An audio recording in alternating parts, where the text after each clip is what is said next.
Kod jotelo mawuok e kaunti Manandi koro dwaro ni Kingi Charles Maradek oyang anyuola Koitalel Samoei mane sirikal mar jorochere onego tok telo ne oganda dhot Jonandi e kwedo telo mar jorochere kuom thuolo moheo higni 11. Koitalel Samoei nonegi kanyakla kod jotelo mamoko kendo wiye nochodi moter e piny Ingeresa.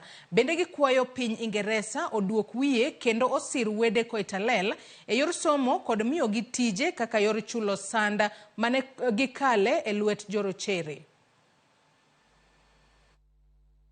King Charles, you are most welcome to this country of Koitalel Samoei, up in Nandi County, the Koitalel Samoei children.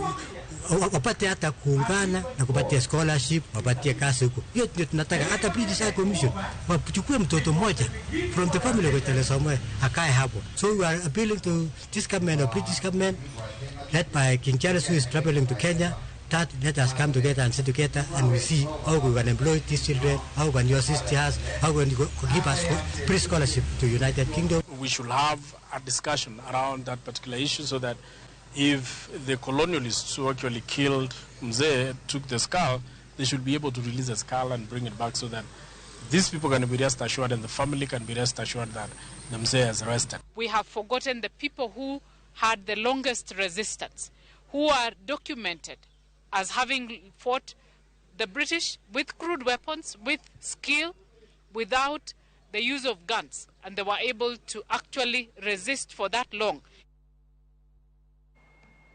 Jopunjre mag class